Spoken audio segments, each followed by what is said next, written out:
আসসালামু আলাইকুম রহমতুল্লাহ। আশা করছি সবাই আপনারা আল্লাহর রহমতে অনেক ভালো আছেন। আজকে আমরা সপ্তম শ্রেণীর অনুশীলনী 2.1 অনুশীলনীর সমস্যাগুলোর সমাধান করব। প্রথমে 1 নম্বরে আছে যে নিচের রাশিগুলো দিয়ে সমানুপাত লেখো। আমরা থিওরি ক্লাসে দেখেছিলাম যে অনুপাত শুধুমাত্র সমজাতীয় রাশির ক্ষেত্রেই করা সম্ভব। এখানে যে অঙ্কগুলো আছে সেখানে প্রথমটাতে দেখা যাচ্ছে যে প্রথমটাতে আছে কেজি, পরে টাকা, আবার কেজি, আবার টাকা। যেহেতু সমজাতীয় ছাড়া আমরা সমানুপাত তৈরি করতে পারি না বা অনুপাতও তৈরি করতে পারি না, তাহলে কেজির সাথে আমাদের কেজিরই অনুপাত তৈরি করতে হবে, টাকার সাথে আমাদের টাকারই অনুপাত তৈরি করতে হবে। তো এই ক্ষেত্রে তাহলে এই অঙ্কের সমস্যাগুলোর সমাধান কিভাবে করব? সলিউশনগুলো হবে, প্রথমে অঙ্কটা উঠাবো। 3 কেজি, 5 টাকা, 6 কেজি, 10 টাকা।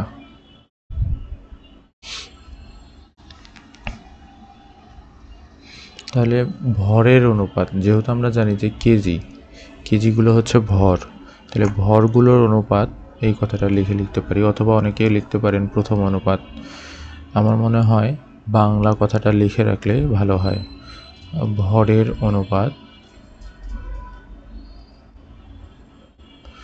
ভরের অনুপাত কত হবে? 3:6। এরপর টাকার অনুপাত 5:10। অতএব নির্ণেয় সমানুপাত অথবা রাশিগুলোর সমানুপাত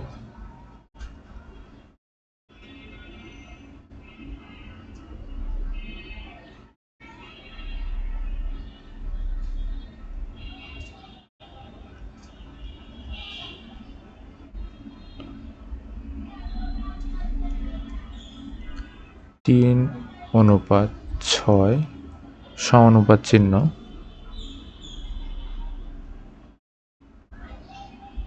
দ্বিতীয় অনুপাত। এইটাই আচ্ছা। বাকি ম্যাথগুলো একই রকম ভাবে।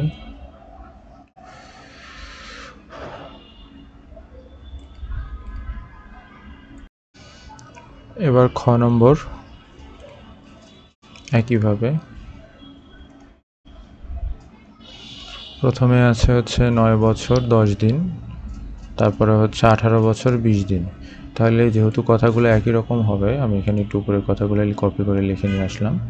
যেহেতু আমাদের এই লাইনটা দরকার নাই, মানে অঙ্কটা উঠানো অলরেডি আছে, আমরা এই লাইনটা লিখব না, অঙ্কটা অলরেডি উঠায় ফেলছি আমরা। ওকে, তাহলে এখন তো আমার এখানে বছরের অনুপাত হবে, ভরের অনুপাত না হয়ে হবে বছরের অনুপাত।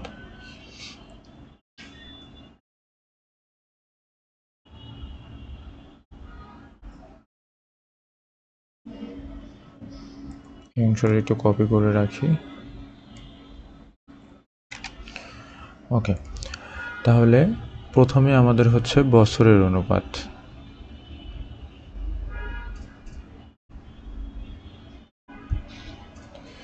বছরের অনুপাত তাহলে হবে 9:18, কারণ সমজাতীয়, তাই বছরের অনুপাতটা হবে, দিনের অনুপাত আলাদা হবে। এবার নিচে দিনের অনুপাত তাহলে হবে 10:20। তাহলে রাশিগুলোর সমানুপাত হবে 9:18 সমানুপাত চিহ্ন 10:20। খ নম্বরের ক্ষেত্রে একই রকম। আগে আমরা সেন্টিমিটারের গুলো করব, তারপরে আমরা সেকেন্ডেরটা করব। তাহলে সেন্টিমিটার যেহেতু দৈর্ঘ্য, তাহলে আমরা প্রথমেই লিখব সেন্টিমিটারেরটা আমরা অনুপাত করতে পারবো। তাহলে আমরা এখানে লিখব দৈর্ঘ্যের অনুপাত। দৈর্ঘ্যের অনুপাত তাহলে হবে হচ্ছে 7:28। আর নিচে হচ্ছে সেকেন্ড, তার মানে এগুলো হচ্ছে টাইম। এখানে একটা জিনিস আছে, তো আমরা হচ্ছে সেকেন্ডে করব অথবা মিনিটে করব। যদি আলাদা থাকে, সেকেন্ড অথবা মিনিট যদি আলাদা থাকে, তাহলে আমাদেরকে কি করতে হবে, আমাদেরকে ওইটাতে যে কোনো একটাতে কনভার্ট করে নিতে হবে। তাহলে আমরা এখানে একটু লিখে নিই যে আমরা জানি 1 মিনিট সমান 60 সেকেন্ড। তাহলে এখন সময়ের অনুপাত তাহলে হবে হচ্ছে 15 সেকেন্ড অনুপাত 60 সেকেন্ড। তাহলে রাশিগুলোর সমানুপাত হবে 7:28 সমানুপাত চিহ্ন 15:60। এরপর আসি হচ্ছে ঘ নম্বরে খাতা এবং পেন্সিল আছে। তাহলে প্রথমে খাতার অনুপাত আলাদা করতে হবে, তারপর পেন্সিলের অনুপাত আলাদা করব। ওকে, তাহলে আমরা লিখি খাতার অনুপাত 12 এইখানে একটা জিনিস একটু খেয়াল করতে হবে। আমি ভাবছি খাতা আর পেন্সিলে আলাদা, এখানে খাতা পেন্সিল এটা এক লেখার মতো জিনিস, আর এইটা হচ্ছে টাকা। তাহলে 2 নম্বরটা হবে টাকার অনুপাত, আর প্রথমেরটা তাহলে হবে হচ্ছে খাতাগুলো যেহেতু পণ্য, তাহলে এটাকে আমরা লিখতে পারি খাতার অনুপাত না লিখে লিখবো হচ্ছে পণ্যের অনুপাত। প্রথমে দুজন দেখেন অনুপাত, মানে প্রথম দুজনের অনুপাতটা একটু দেখেন, এগুলো পণ্যের নাম আর এগুলো টাকা দামের অনুপাত। সো আমরা টাকার অনুপাতও লিখতে পারি বা মূল্যের অনুপাত লিখতে পারি, আর প্রথমেরগুলোকে পণ্যের অনুপাত লিখতে পারি। তাহলে পণ্যের অনুপাত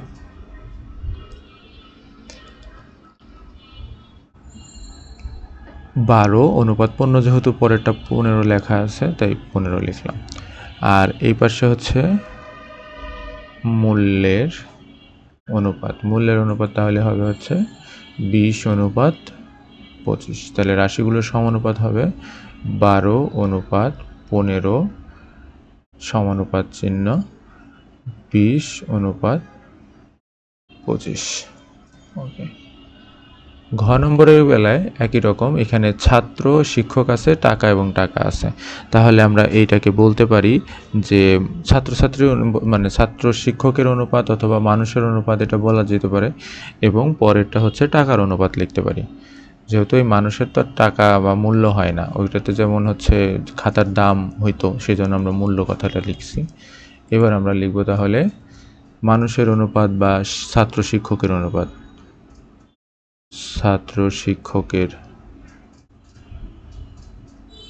ছাত্র শিক্ষকের অনুপাত তাহলে হবে হচ্ছে 125 অনুপাত শুধু 25। আর টাকার অনুপাত হবে তাহলে 2500 অনুপাত চিহ্ন 500। তাহলে সমানুপাতটা হবে হচ্ছে 125 অনুপাত 25 সমানুপাত চিহ্ন 2500 অনুপাত 500।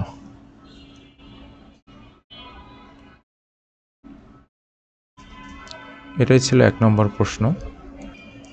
এরপরে 2 নম্বরে আছে হচ্ছে ক্রমিক সমানুপাতের প্রান্তীয় রাশি দেওয়া আছে, সমানুপাত তৈরি করতে বলা হয়েছে। আমরা থিওরি ক্লাসে পড়েছিলাম যে ক্রমিক সমানুপাতে সাধারণত 3টা রাশি থাকে, যেখানে প্রান্তীয় রাশি মানে প্রথম এবং শেষ রাশি দেওয়া আছে, মাঝখানের অনুপাতটা মানে মাঝখানের সমানুপাত যেটা আছে সেটাকে তৈরি করতে হবে বা নির্ণয় করতে হবে। আমরা এখানে একটা সূত্র পড়েছিলাম যে মধ্যপদ স্কয়ার সমান প্রথম পদ গুণন বা গুণ চিহ্ন শেষ পদ। আমরা ওই সূত্রটা ফলো করে আমরা এই অঙ্কের সমাধান করব। তাহলে শুরু করি 2 এর ক নাম্বারটা।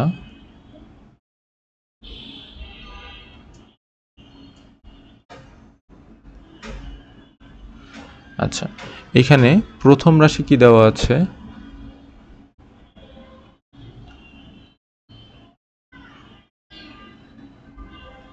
প্রথম রাশি কর ক্ষেত্রে দেওয়া আছে 6। তারপরে দ্বিতীয় রাশি মানে দ্বিতীয় রাশি তো আমাদের নির্ণয় করতে হবে মধ্য রাশি। তৃতীয় রাশি দেওয়া আছে হচ্ছে 24।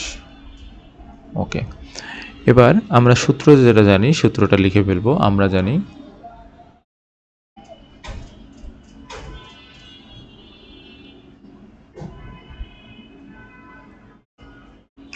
জানি মধ্য রাশি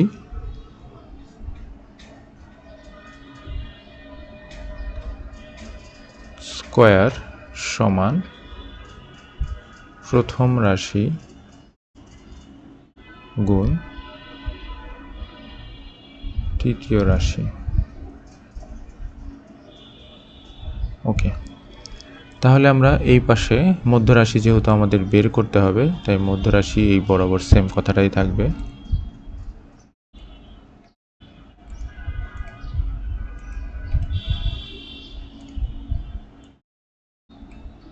মধ্য রাশি সমান প্রথম রাশি কত? প্রথম রাশি ছিল হচ্ছে 6, 6 গুণন 24।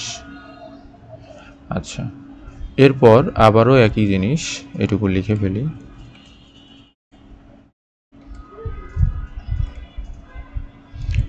মধ্য রাশি স্কয়ার সমান 6 আর 24 গুণ করলে হয়, আমরা একটু ক্যালকুলেটরে দেখাই।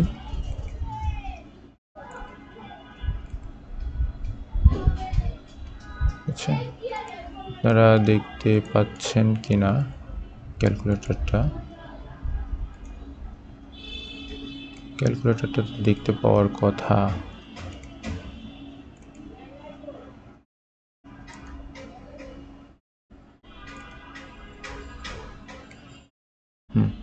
ক্যালকুলেটর মেবি দেখতে পাচ্ছেন। তাহলে আমরা গুণ করব হচ্ছে 6 গুণ 24। আপনাদের হয়তো বা ক্যালকুলেটর যদি ব্যবহার করার স্কুলে অনুমতি না থাকে, সেক্ষেত্রে আপনার ম্যানুয়ালি এই অঙ্কটা করতে হবে। আচ্ছা, তাহলে গুণ করলে হয় হচ্ছে 144। এটা খুব একটা বড় কঠিন অঙ্কও না। আচ্ছা, তাহলে এইবার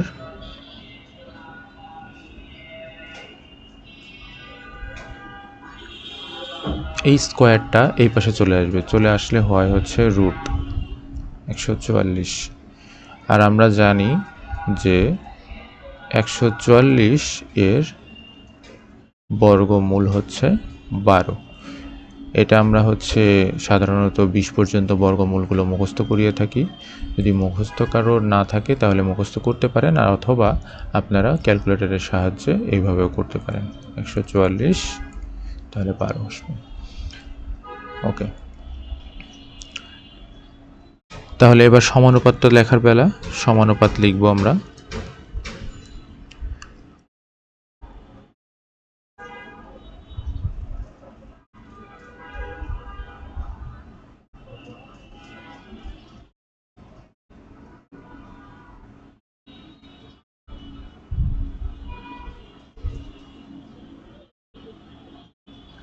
নির্ণয় ক্রমিক সমানুপাত তাহলে হবে হচ্ছে লেখার নিয়ম, প্রথম পদ মধ্যপদ সমানুপাত চিহ্ন 12, আবার মধ্যপদ শেষ পদ 24।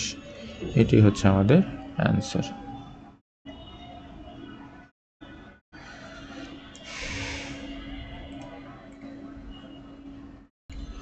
এরপরে খ নম্বরে আছে হচ্ছে 25 আর 81। তাহলে আমরা এটা লিখি 25, 81।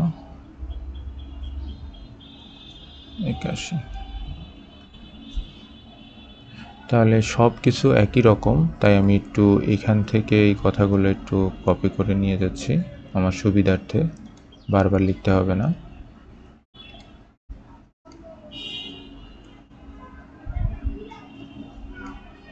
ওকে, যেহেতু এখানে প্রথম রাশি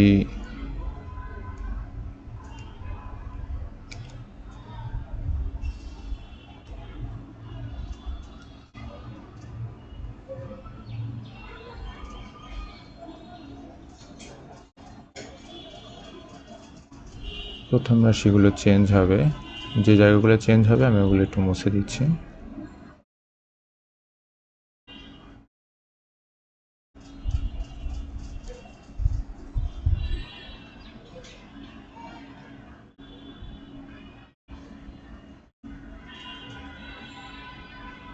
ওকে, এইটার একটা কপি আমি লিখে রাখি, কারণ পরবর্তী ম্যাথগুলোতেও সেম জিনিস থাকবে।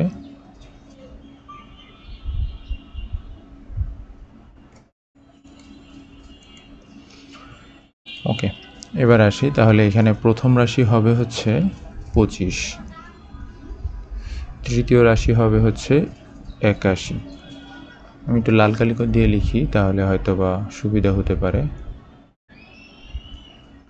আচ্ছা, তাহলে মধ্য রাশি সব কিছু সেম, আমরা জানি সূত্র সব সেম থাকবে। তাহলে প্রথম রাশি হবে হচ্ছে 25, তৃতীয় রাশি হবে হচ্ছে 81। আচ্ছা, তাহলে এইখানে গুণ করলে আমরা ক্যালকুলেটর আবারও দেখাই, ক্যালকুলেটর দেখা যাচ্ছে মেবি। 25 গুণন 81 সমান হচ্ছে 20-25, তাহলে এটা হবে হচ্ছে 20-25, এবং পরবর্তীতে এটাকে রুট করলে আসবে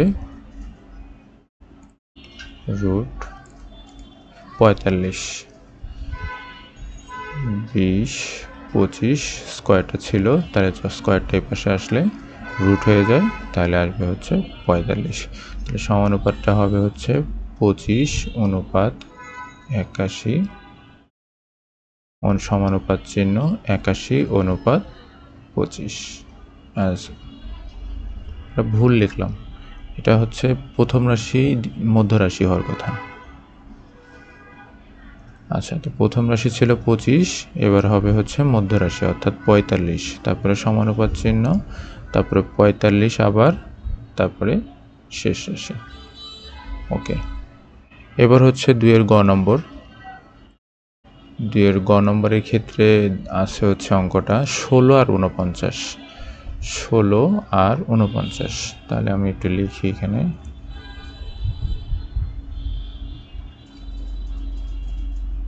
ষোলো 49, তাহলে প্রথম রাশি হচ্ছে 16, তৃতীয় রাশি হচ্ছে 49। তাহলে এখানে আবার প্রথম রাশি ম্যাথটা একদম, প্রত্যেকটা ম্যাথ একদম সেম। তাহলে এখানে প্রথম রাশি বসিয়ে দেই 16 গুণন 49, মধ্য রাশি, তাহলে এটা গুণ করতে হবে, ক্যালকুলেটর একটু গুণ করি। 16 গুণন 49 ইকুয়াল হচ্ছে 784। 784, তাহলে এটা আবার রুটের নিচে যাবে 784, তাহলে এটাকে রুট করলে কত হবে? রুট অ্যান্সার 28, তাহলে এটা আসবে হচ্ছে 28। ক্যালকুলেটর যদি না ব্যবহার করতে দেওয়া হয়, তাহলে সেই ক্ষেত্রে কিন্তু আপনারা এইভাবে ব্যবহার করতে পারেন। 7, 8, 4, আমরা যে 1.1-এর যে অঙ্কগুলোতে আমরা বর্গমূল শিখেছিলাম, সেইভাবে কিন্তু আমরা এটা করতে পারি। আমি একটা তারপরে দেখিয়ে দিচ্ছি, আপনারা কি দেখতে পাচ্ছেন না হয়তো বা। আমি দাঁড়ান একটা সেকেন্ড।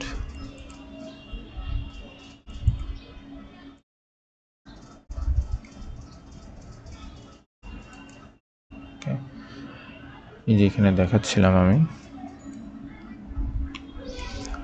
তাহলে প্রথম জোড়া বর্গমূলের সূত্র 2 × 4, 3 × 9, তাহলে হবে 2 বার, তাহলে 2 × 4 বিয়োগ করি 3, 2-এর ডাবল 4 বসবে ওপর থেকে 84। আমরা 1.1-এর যে অধ্যায়টা আছে সেই অধ্যায়ের অঙ্কগুলো দেখলে বা সেই অধ্যায়ের ভিডিও দেখলে আপনি আশা করি বুঝতে পারবেন। তারপরে এখন দেখতে হবে যে কতবার যায়, এখানে যে সংখ্যা বসবে এখানেও সেই সংখ্যা বসবে। আমরা যেহেতু অঙ্ক করে ফেলছি, তাই আমরা একটু সুবিধা পাচ্ছি। এই ক্ষেত্রে আমরা ওই অঙ্কটা বসিয়ে দিচ্ছি। 84-র সাথে 8 গুণ করব, 8 × 8 = 64, 4 হাতে আমার 6, 4 আর 32, 32 আর 6 38, ঠিক আছে, তাহলে আমাদের এখানে 8 বসবে, এই যে 8 3 8 4 বিয়োগ করলে 0, এইটাই হচ্ছে আমাদের অ্যান্সার, সেটাই আমরা এখানে লিখেছি। ওকে, এবার সমানুপাতটা একটু লিখে ফেলি। মানে ক্যালকুলেটর যাদের ব্যবহার করতে নিষেধাজ্ঞা থাকতে পারে স্কুলে, তাদের ক্ষেত্রে তারা এভাবে করবেন রাফে। তাহলে সমানুপাতটা লিখি, প্রথম রাশি, মধ্য রাশি, সমানুপাত চিহ্ন, শেষ রাশি। শেষ রাশি হচ্ছে 49। ওকে, এটা ছিল গ নম্বর, এটা আবার খ ভেবেন না, এটা গ নম্বর। এরপর আসি ঘ নম্বর। ঘ নম্বরে ছিল হচ্ছে 5-এর নিচে 7 এবং 1 সমস্ত 2-এর নিচে 5।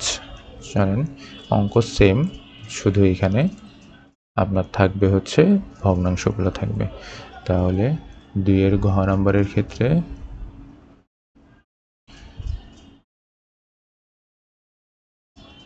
দুইয়ের ঘ নম্বরে 5-এর নিচে 7 ছিল, আর দ্বিতীয় রাশি ছিল হচ্ছে 1 সমস্ত 2-এর নিচে 5, 1 সমস্ত 2-এর নিচে 5, 1 সমস্ত 2-এর নিচে 5। ওকে, তাহলে এখানে প্রথম রাশি হবে হচ্ছে 5-এর নিচে 7, আর দ্বিতীয় রাশি হবে 1 সমস্ত 2-এর নিচে 5। তাহলে এইটা যেহেতু মিশ্র আছে, মিশ্র দিয়ে আমরা যেহেতু অঙ্কগুলো করতে পারি না, তাই আমরা এইখানে করব। সরি, এখানে আমার ক্যালকুলেটরটা হয়তো সামনে আসছে, ক্যালকুলেটরটা একটু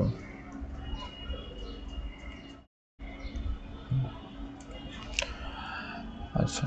তাহলে এখানে বা চিহ্ন দিয়ে আমরা এটাকে মিশ্র থেকে অপকৃত করে নেব। 5 একে 5, 6 7, 7-এর নিচে 5।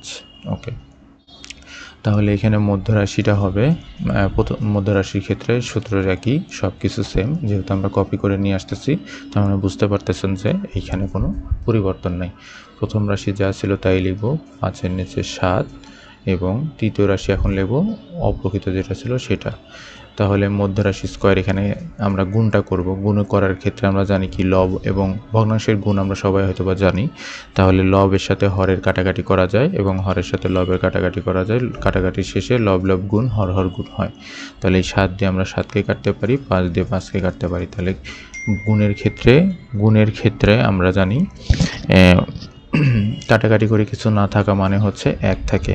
তাহলে স্কয়ার, এই যে এই পাশে স্কয়ারটা এই পাশে আসলে রুট হবে, তাহলে 1কে রুট করলে 1ই হয়।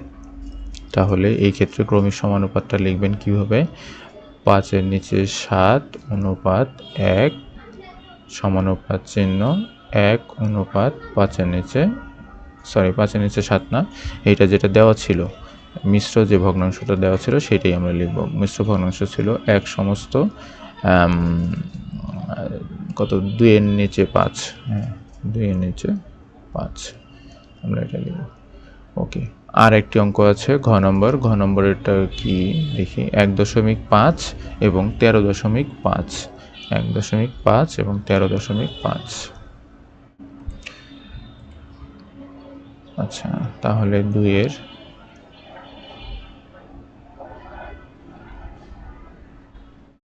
নম্বর 1.5 আর 13.5। তাহলে প্রথম রাশি হবে 1.5 এবং 13.5।